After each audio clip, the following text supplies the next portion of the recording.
And here we are again. Welcome to Unpacking Culture. Welcome. Oh, hello, Tiff.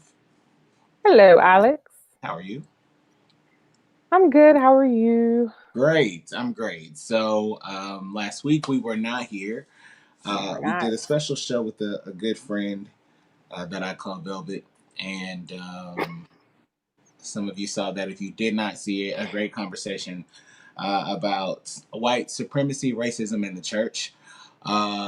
We didn't publish it as a podcast, but maybe we'll do that. It's also on the Unpacking Culture page. Here, we look at culture, unpack things, and have conversations that you should be having with your friends, family, at the brunch table, dinner table, lunch table. Okay, maybe not with your family at lunch, because then that usually insinuates that you ain't got no job. But, you know, Wow. um, these conversations that you should be having, and those are the conversations that we have. So, welcome. Before, we might as well just jump into it. We've had some really interesting dialogue all together, and specifically, you had an experience when you took a trip that kind of propelled, I think, where we want to go, or the question that we want to ask today. Mm-hmm. So, as usual, it's all you. Okay. So I did take a trip. I went to DC. For those who have not been to the Smithsonian, it's a very long title. The Smithsonian Museum of African American History and Culture. I highly encourage everyone to go, no matter what shade of the human race you are. Um, but be prepared. It is very hard to get through. There's 4 floors. I didn't make it through all of the floors, but it has a lot of things in there. There are slave quarters in there. There is a segregated rail car in there. And this is the Um, one in DC, right? this is the one in DC. They're Yes. starting to pop up in other cities, so I wanted to be specific. Yes, this is the one in DC. I'm, of course, based out of Atlanta, so I've also been to the Center for Civil and Human Rights here in Atlanta, another amazing museum with lots of exhibits that change throughout the year. Do So you I think it's a encourage, worthwhile trip for people that don't typically like museums or think that they yes, like museums? yes. Because even if you're not like an art museum person or you don't have dreams of going to the Le Louvre in Paris or anything like that, this is more of a, we used to take different field trips when we were kids. Some of mine were stupid places. Let me not call them stupid. They were places that They didn't were really good, they were provide, stupid. they didn't provide any educational benefits to me. I don't care about going to pan for little pieces of gold in a river. What good does that do me? But going to museums like this or going to the You center, don't think it's good to do things that your ancestors. Oh, wait. my ancestors didn't do that. So no. Okay. Um, my ancestors were involved in both of these museums that I'm talking about, though, and the injustices that are on full display, and the repetition of oppression that you see going from floor to floor, in the different ways that it's been carried out for generations.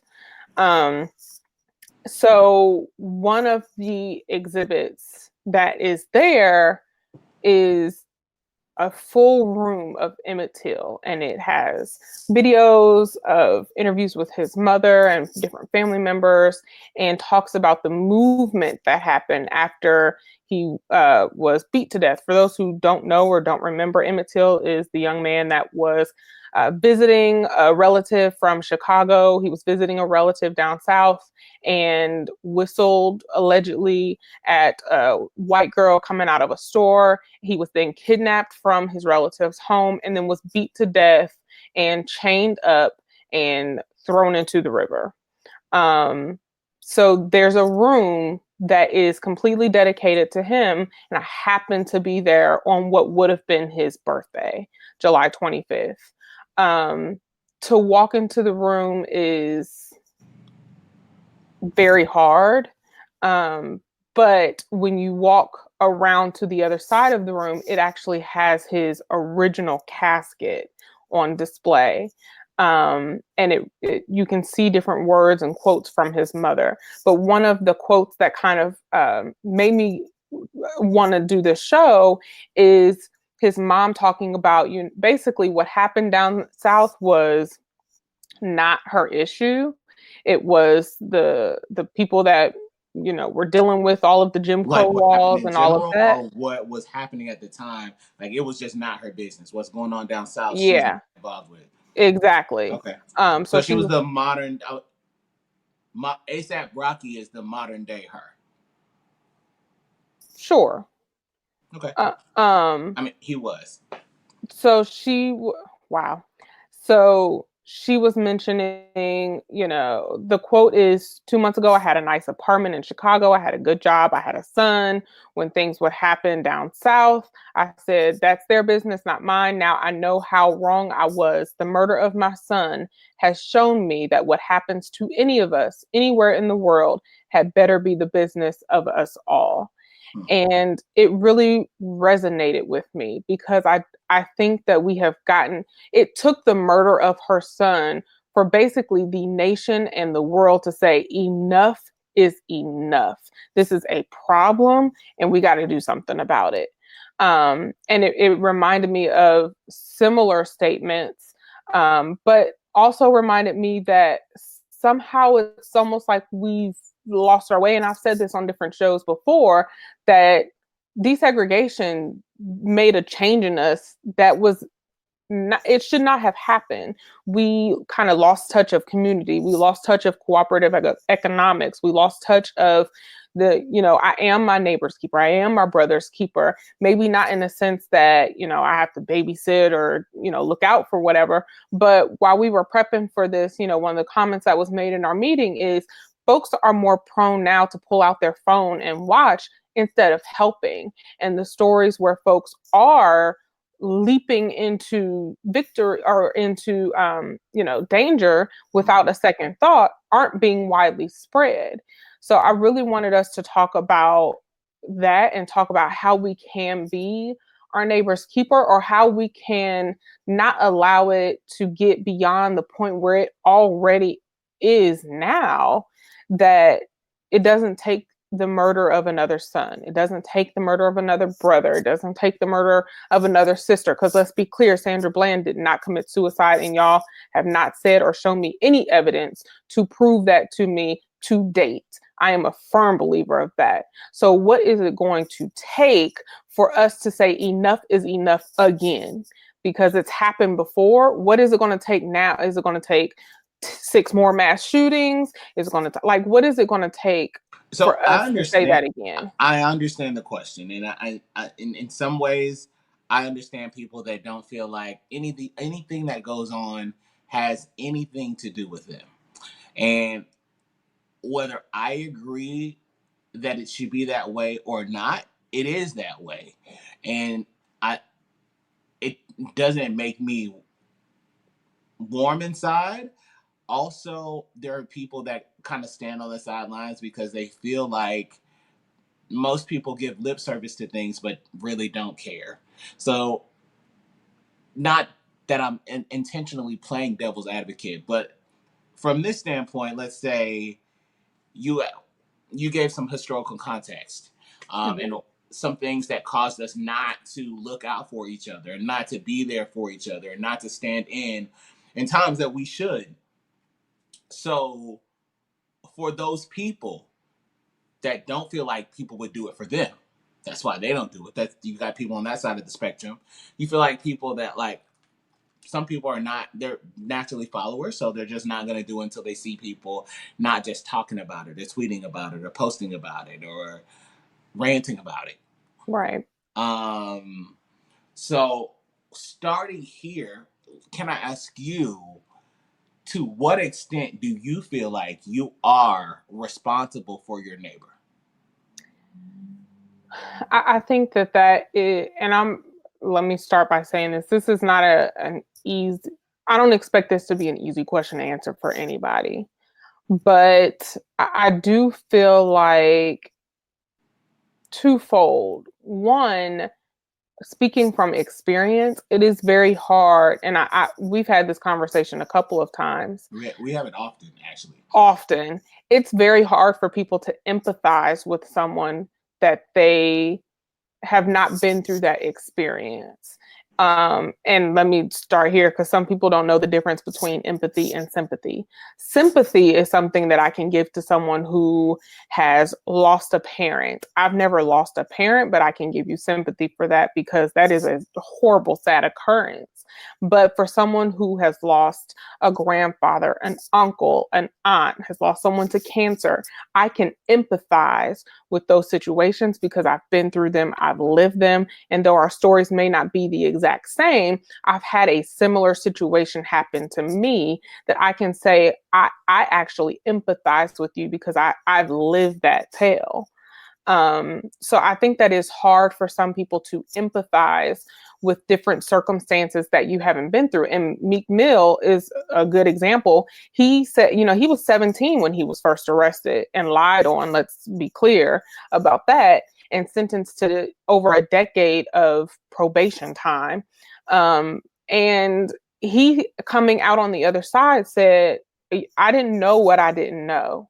And I Right. couldn't empathize or fight for this injustice that I didn't even know was going on. I didn't know the depths of it. I didn't know how deep it went. I didn't know how, unjustified our justice system allegedly is. I can't fight for something I don't necessarily know the ins and outs of. Right. Um, so I think that even some of the most educated people, and we can look at some of our current representatives, mayors, senators across different municipalities and states that have run because they have lost a loved one, Lucy Macbeth, who ran because she lost her son, or uh, So I mean, I not that I'm discounting in that any of that is true or that any of that has like takes away from it.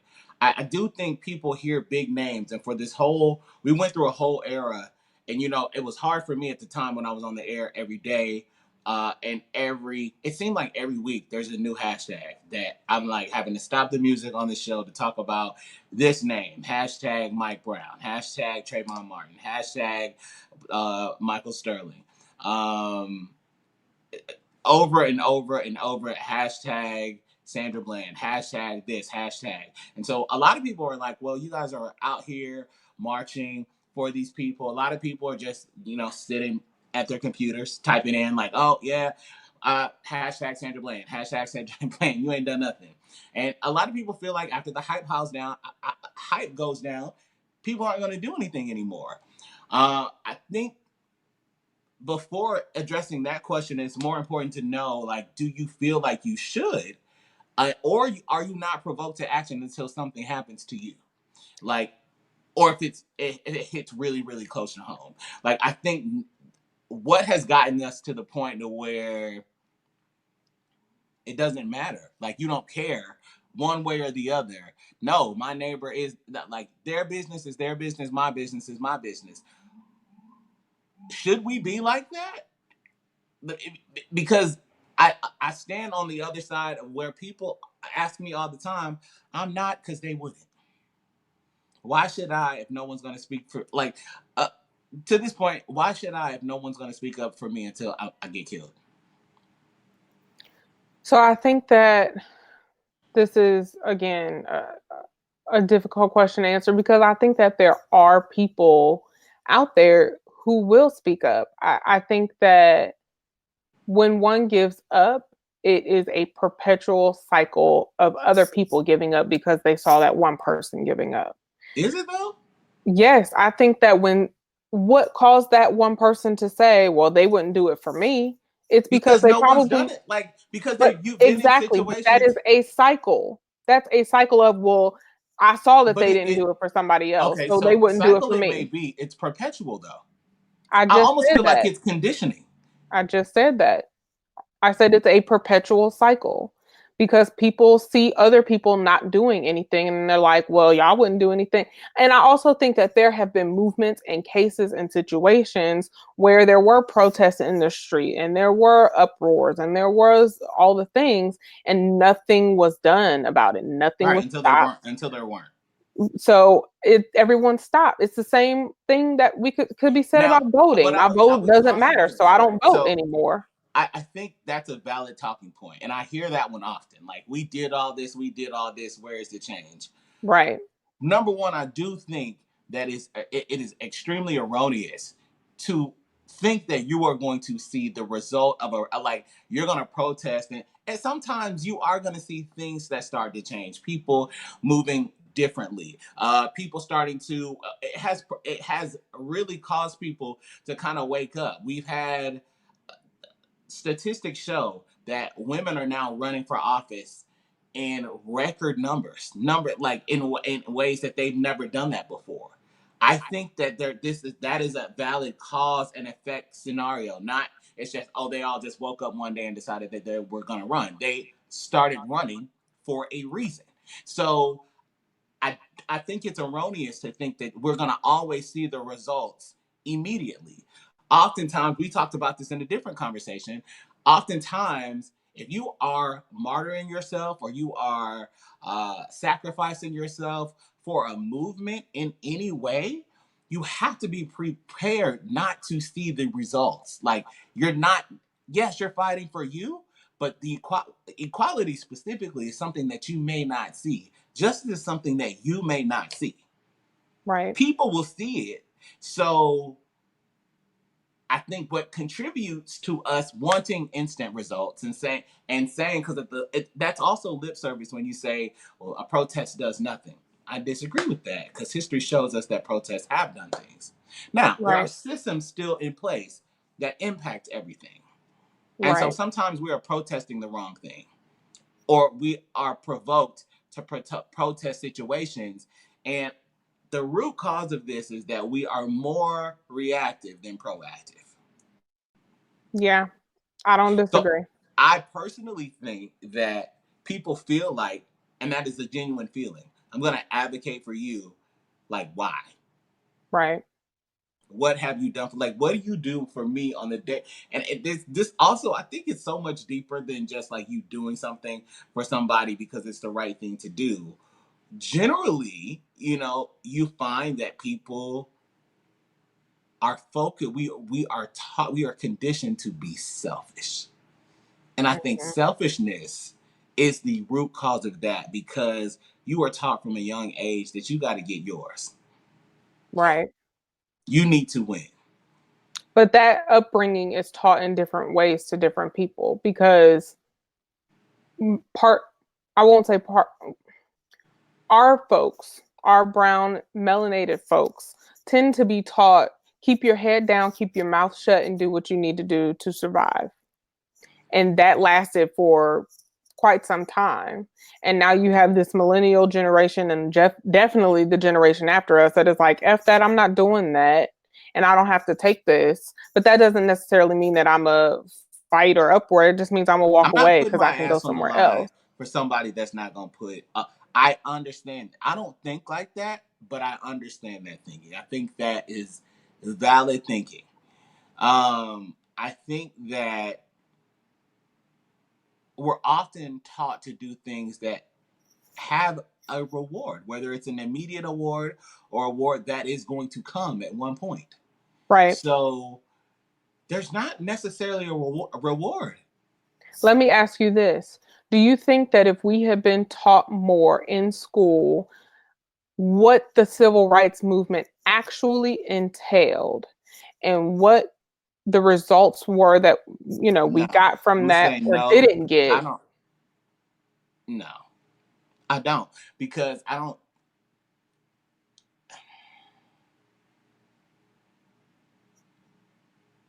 If you knew then what you know now, what would have changed? Would it have changed anything?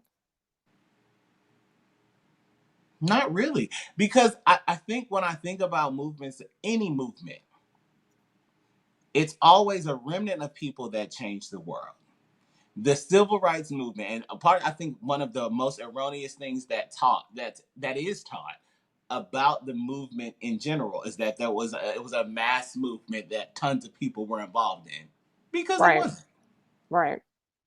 And so if we think Not that for a while. rhetoric is going to change it today, if it was a scarce group of people that changed it then, and we think that lip service is going to get us a mass movement of people that are ready to change it today, then we essentially have the game completely. I'm trying not to say those words, but we got the game. It's because that's not going to happen. Right. Now, I think that people can be more aware. I don't think that if I had been taught differently, because and then I also don't think that's ever going to happen, because I don't think you can expect like a mass people that are descendants of oppressors and people that oppress to teach you that their people oppressed you, and that your people fought that. Like I don't think that you can ever get valid teaching. We're never gonna get valid teaching. There's a lot of things that we are just not going to get. And we got to be okay with that. But I do think that standing in, and I don't think it's always as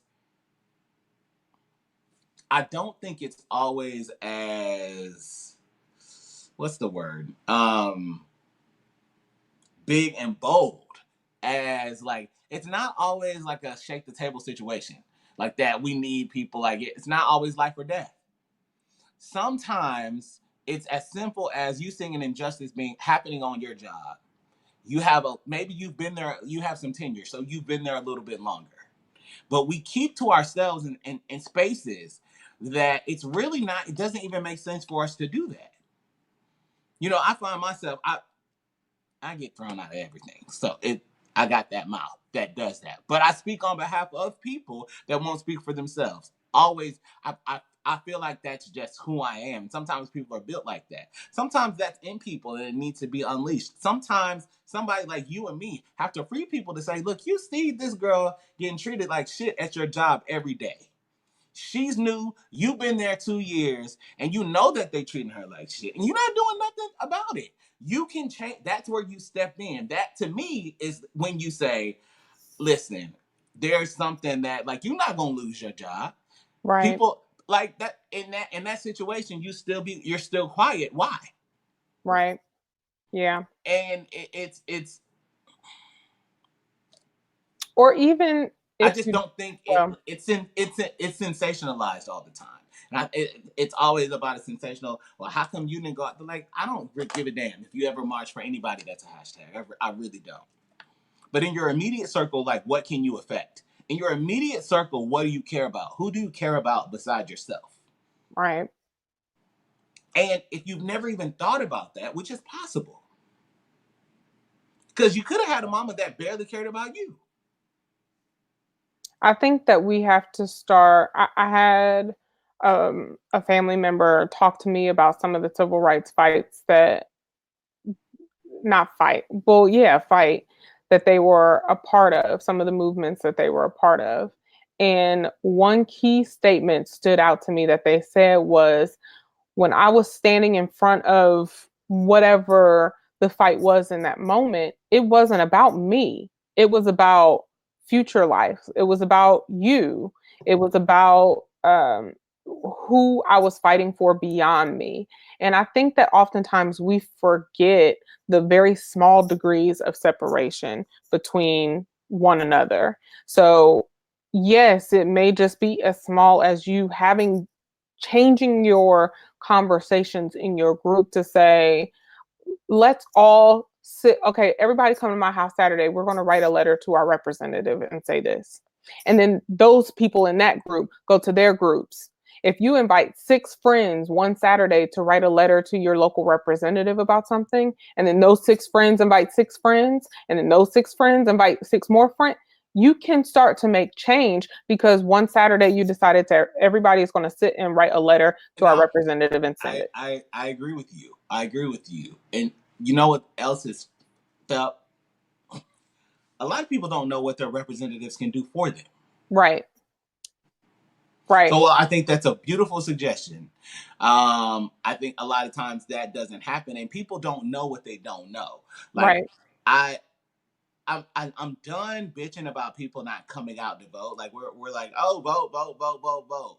You know, and I'll say it, but I'm not confused on why people don't. I'm not confused either. And Because I think until if we get rid of this electoral college, we'll probably continue to see people that say my vote don't doesn't count. I'm not going to go vote. well, listen, I think it is so much less than the electoral college, and I think it has to do with where people live. And if you're I not don't seeing disagree with that either. changes, because a lot of people don't like, yeah, you need to vote in the general election. That's great. Vote for the president of the United States. But how about you vote for your ass, like vote your asshole mayor out? Right. Or But your that asshole city councilmen, or the people that are passing laws that are oppressing your children, or the people, yeah, or the people that are passing laws that are killing your children. Like people that are in your immediate community are passing laws that are making the environment less safe for you. Your drinking water is less safe.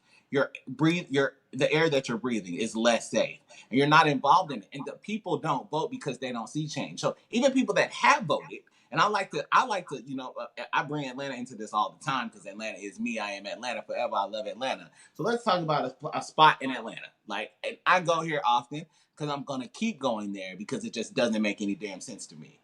The people. Let's talk about the South Side. People that live around Old Nat. Old Nat is a very black area in Atlanta. Now, very black. there are a number of things about Old National that don't. It looks the same that it looked in 19 like it looked the same in 1996. It looked the same in 2000. Looked the same in 2005. Looked the same in 2010. Looked the same in 2015. Looked the same last week, and it's gonna look the same 2 years from now. The people in that area, why would they vote? What are you voting for? Now, I go further than the government in areas like that. There is a mega, mega, mega church in Old National, in Old Nat, in that area. Billboards all Um, over the place. you said what? Billboards all over the place. What have they done? And so when I say that we're conditioned Whew. for our neighbors, like for it, like no, my neighbor's not my issue. Because even in the churches, they're not. Oh, you don't go here. Oh, we good. But all of a sudden, we wanna feed the homeless and we want to feed the hungry, and we're doing special programs for people. Well, what about the people that live down the damn street? That ain't coming to your building. They're never coming there. They're still your responsibility. Like that area, like so.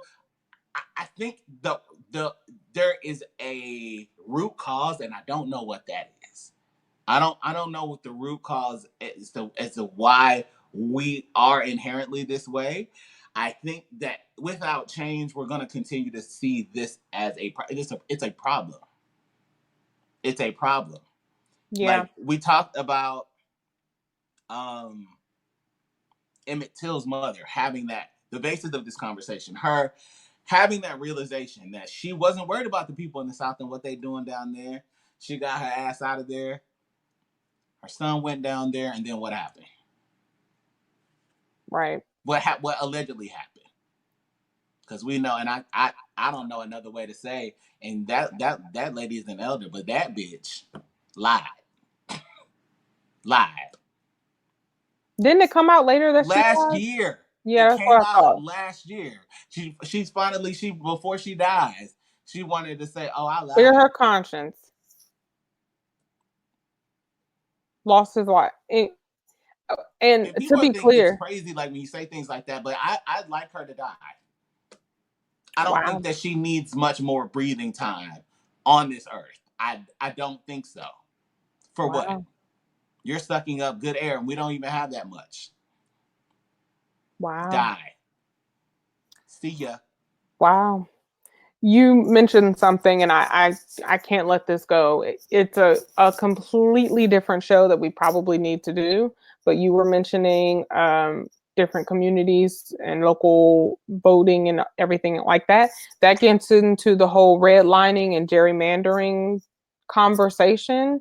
So we probably need to have a separate show about that to talk So about I that. actually like that we're having this without me getting heated because I think that like for our namesake, unpacking the culture, we're asking the question why. So, if you're watching this replay, you're listening to the podcast, and you are now wondering why, because I've asked you a lot of questions. I've thrown a lot of open-ended questions out there that I've long wondered. These same questions I take, if anyone that will listen, I tell them, I start asking questions, I talk a lot. People want me there because it's like I attract people, and then I start turning shit over, I start exposing things, and they're like, okay, please take your black ass, get out, get out. So, you know who doesn't throw me out? Any place that I brunch on Sunday.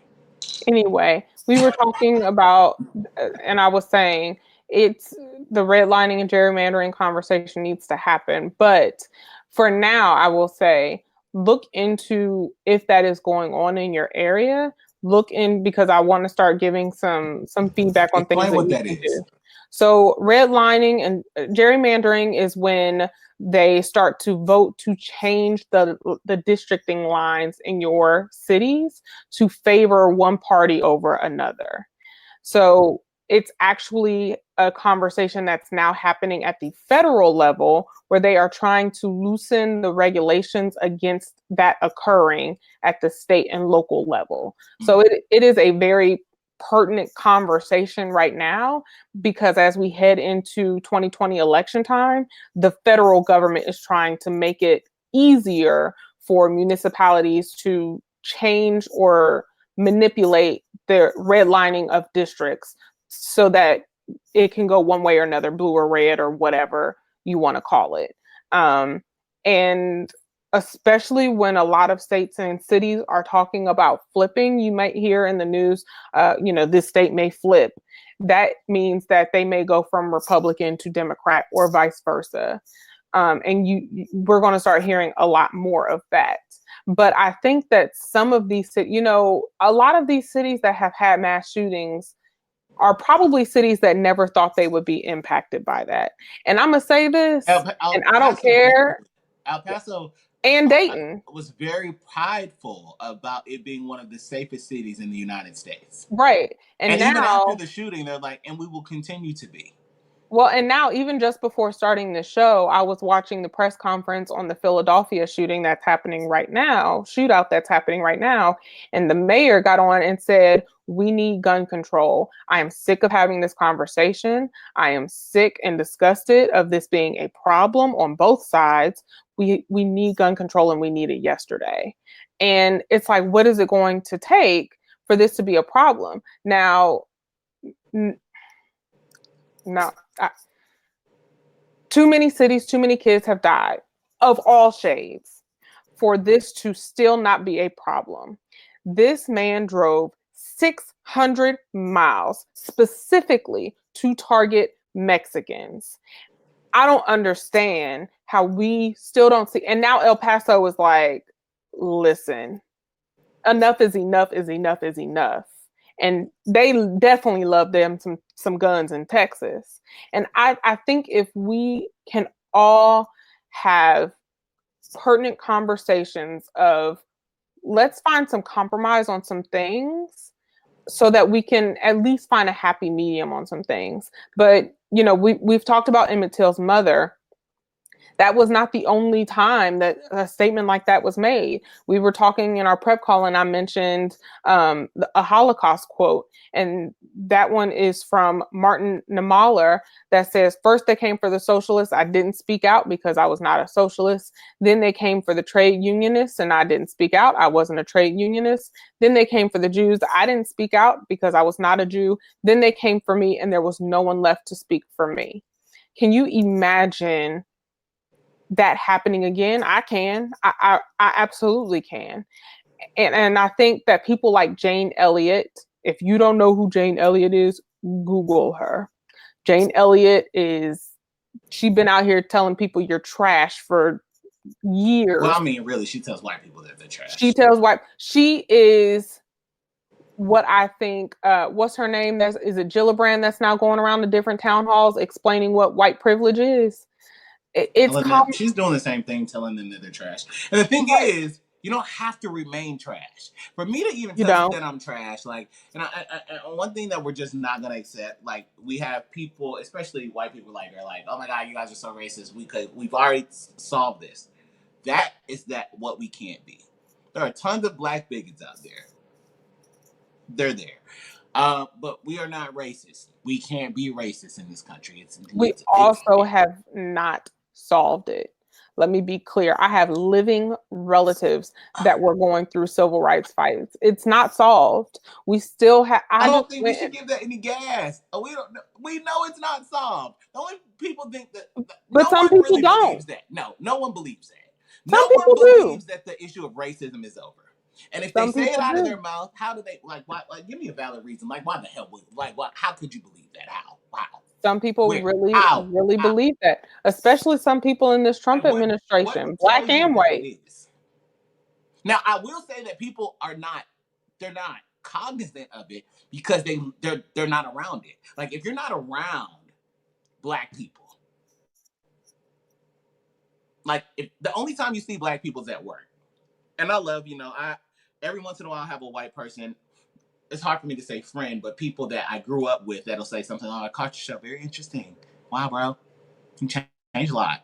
No, I haven't changed. I was the same. I'm all the same. But if you're not around it, you don't know. You don't think about it. Like, you just don't. Why are you thinking about racism if you go home to your white wife with your white kids in your white neighborhood? You go to a white gym, you go to a white church, you go on white vacations. And part of the problem is I'm not expecting them to, like, people that live that life, I don't expect you to not understand. You also are going to be very white when you interact with somebody that's not white. Like, you're that. Now, I am a proponent of shaking things up a little bit, right? Making people aware that it's not over. And I think that we have to do things that are out of the box. You probably know where I'm going with this because I don't know that you're necessarily a fan of me acting an ass sometimes, but Frequently not. um I feel like what I really feel is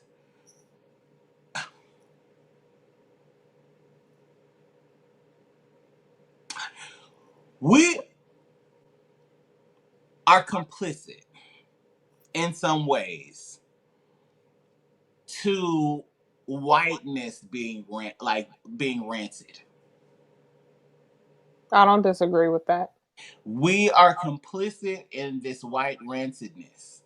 And it's because not enough of us speak or act or do things. Like, if they were aware, because they're not, like, they're in denial that they are the cause of mass shootings, right? Like, to the point where I see rhetoric like, why don't we call black on black crime?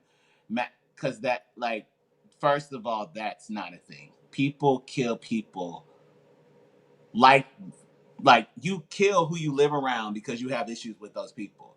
So while the numbers of black on black crime are not, percentage wise, they're not far off from whites. It's like 78% and 83%. Okay, so white people kill white people 78% of the time. You know why? Because they live around white people. Belle, you slept with my wife. I'm gonna fucking kill you. Like, that's what that. But when it comes to, like, things, I feel like we're complicit, and I'm all this comes together, right? They shoot up schools and churches, and we just sit by, talk about it. Oh, that's so sad. We get the alert. What do you do as soon as you get the alert? You look down. Active shooter, blank, blank, blank university. Hmm, damn. They ain't said a name. They ain't said a description of the person. So when they don't do that, that's when you know. That's when we know. But in other scenarios, I think that if our complicitness is normalizing being around them. If you just started going batshit crazy in certain places, like a movie theater, you see them walk in, oh, no, no, no, no, no, hell no, I got to go. Hell no, no, no. Previews coming on. Please silence your phones. Please turn off your phone. Put it on. No, no, no, I got to go. I got to go. When you start doing that, you just got to go. You go. manager, I need my, is there something wrong with it? Yes, yes. You just let all these white people walk in here. You don't have any metal detectors. How do I know they're not? Like, you gotta, and it sounds extreme, but it's really not. It's really not. Because when I hate to say this like this, because it makes me feel like, no, I have to say it. When they don't feel safe, they put protective mechanisms in place. Always. Always. Always. The moment that they don't feel safe, and it's usually because we're there, they put protective mechanisms in place. But we don't. And so, like I told you, as things as small as being in the elevator alone with a white woman. And you know what? Like, white people, I'm very comfortable about around white people. Always have been. But I'm never, let's say I'm on the 30th floor, which I often am, and a white person gets into a white woman specifically gets into the elevator with me. Do you think I'm riding down to that bottom floor with her? No, no, no, no, no. I'm gonna start freaking out. I start scratching, moving, pressing all the buttons. She freaks out. Oh my God, is something wrong? Yes, I'm in here with you. By the time we get to the bottom of this floor, you could say anything. And based on the country that we live in, and anything that she says goes. I groped her, made a pass at her. What? The Emmett Till story still applies today in smaller portions. And so we don't, we're complicit in this. And so we find ourselves when it comes down to like when the narrative is flipped and things start to happen, like we're not unified in any way. This is how it gets back to where like, are you responsible for your brother, your sister? The answer to that question is no. Should you assume some responsibility for them? I would say the answer to that question is yes.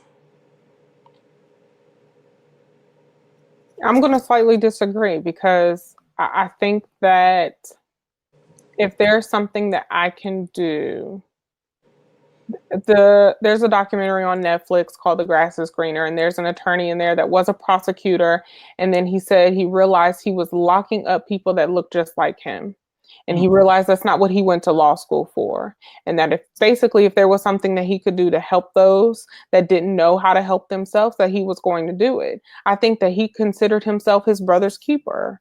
And I think that that's a perfect example of something that someone can do. Maybe not go to law school, but again, maybe, So and I don't think you there's an, disagree with me then, because I do think that there's something that you can do.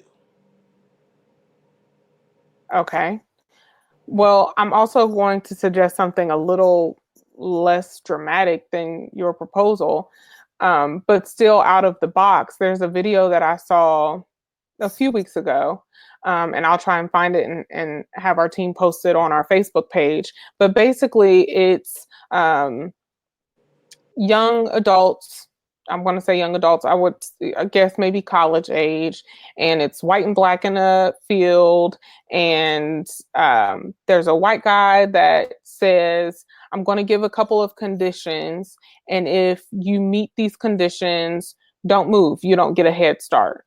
If none of these apply to you, for everything that you answer no to, you can take a step forward and we'll run the race and you can start from where you are. And so he started asking questions like, if you live in a two-parent household, take 2 steps forward. If I your see. father was in the home, take another 2 steps forward. And what ended up happening is a lot of the black kids were still in their same spot because they could not answer the same questions that the white kids could. And he said, by the time he got done with his questions, he said, "Now I want you to look behind you and see who you literally left behind. Hmm. And nothing that I asked you was their fault. It was either circumstances they were born into or that the system put them into, or, whatever, whatever, whatever. But because of who you automatically get this head start in this race that we call life." Now we're going to run this race, and whoever gets to me the quickest gets $100 or something like that. And well, I won't share the I, end of I the. already know. I already know what happened. I mean, I do too, but I can tell you because sometimes with even as the underdog, we will smoke you. I mean, and them black people off, took but off. to that point, I don't think sometimes extreme measures are needed. I don't disagree with that, and Like, I and think I think being complicit is realizing that yeah, like let me simplify it, right? So, because we were talking simple first, then I went on my white people tangent, and then you know I said small things. I want to go back to that, like protecting your associate at work right, just because she looks like you or he looks like you. Other things that are so much smaller than that. Do you know, like, there are so many people that actually have a voice, like they have very, very popular, like powerful voices that they don't use right, because at one point someone told them that nobody was listening. They don't think anyone's listening, but you can start to understand what type of voice you have in simple ways, right? If people do things or they're motivated to action because of things that you say or things that you do or places that you go, you have a voice that you should be using and utilizing. And that voice is very, very, very powerful. It's very powerful. And it can affect change. And like, changes don't, like, dramatic change does not happen all at the same time. People are looking for explosions and big signs and wonders and Will Smith to pop up as the genie, and that's not going to happen. But it starts with little conversations, like you said, pulling a group of people over and y'all writing letters to a state representative. right. Demanding change in a specific area or request a meeting. You have that right. You have the right to request a meeting. And I'm sure a lot of representatives have this at this point. I have been on um, mailing lists for my representatives. I want to know about every town hall you have. I've been on town hall phone calls. If they're in person, go. If they don't have town halls, request one. If they don't have certain records that should be public or you can't easily find them, call and ask. Go visit and ask. Email and ask. I've emailed my representative before and have gotten a response. Um, so stuff like that is not. Don't think that your voice doesn't matter. And I think if nothing else, don't ever think that your voice or action doesn't matter. It can be as small as I uh, had an encounter with someone in an elevator once and she was crying. I reached out and grabbed her. I've never seen her a day in my life. To my knowledge, I haven't seen her a day since. But in that moment, she was in need of comfort. I gave it. It wasn't a big deal. I don't know what that did for her, but she got off the elevator. But now on the flip side, I have been on the elevator and have had people or someone refused to get on the elevator with me because I was black. And yes, I know it was because I was black. It was very clear. They ended up being on the same floor, going to the same floor that I was on, and literally got on the next elevator and followed me up to the same exact floor, same exact destination. They literally looked up from their phones as they were stepping on the elevator, saw that I was black, and stepped off and said, I'll wait for the next one. And that's happened to me multiple times. It can be, and if the elevator doors hadn't closed, I promise you, I probably would have said something. I don't bite. And Tiff, what I'm saying, and I get that. What I'm saying to you is, and maybe you think I'm extreme, and maybe I am. Do it to them. Get off the elevator. Go ape shit for a second. I can't do it. I can't do it. I'm not as dramatic as you, but I I'm more of a bother the hell out of your representatives. Vote for who you want in your offices. Learn everything about everything. If a bill is being sponsored in your local city, learn about it. Who sponsored it? What's it actually going to do? What are the impacts of it? If they're trying to tax you on something, what is that money actually going towards? If they're trying to fund some, oftentimes when bills sound too good to be true, they probably are, and I read the hell out of those bills. What exactly are you trying to do? Well, we're going to fund this with to do this and it's going to help the kids. Yay. Okay, where are you pulling that money from? Are you pulling it from a disability fund for this smaller district over here so that you can fund the wealthy district over here? Are you trying to change the districting so that the poor kids go to this school and don't have as many good resources as these kids over here? We were redistricted. That's how Alex and I met. We were redistricted in our high schools and ended up going to a completely different school, almost forced. It was like either you figure out how you're going to get to the school you're going to now, or you can take the bus and public transportation or whatever you need to this new high school where we're redistricting all of your people. So keep up with stuff like that and read and learn about everything, but not just that. Like I said, invite a friend over, invite two, three, four, five, six friends over before y'all go out for brunch. Okay, you know what? We've been talking about this same issue. Let's write our representative. Let's stay in their face. And then let's use the Nextdoor app, the Ring app, the newspaper, the local newspaper, the whatever resources that you have. I promise you, it's probably a quick Google search away. Not just that, but have the converse. It's amazing what good just a simple conversation can do. And it doesn't have to be, full of SAT words or anything like that. It can be as simple as someone saying something to you that is completely out of pocket and you taking the time to say, let me help you. That's not how that goes. Simple conversations like that can shift a perspective or at least give someone a second thought so that they don't say that bull again the next time they're having a conversation with somebody else and they don't have to get collected. So it can be big or small. It can be, being a waitress and then running for representative in your local area. It can be getting on the radio, reaching out to, we have, of course, I live in Atlanta.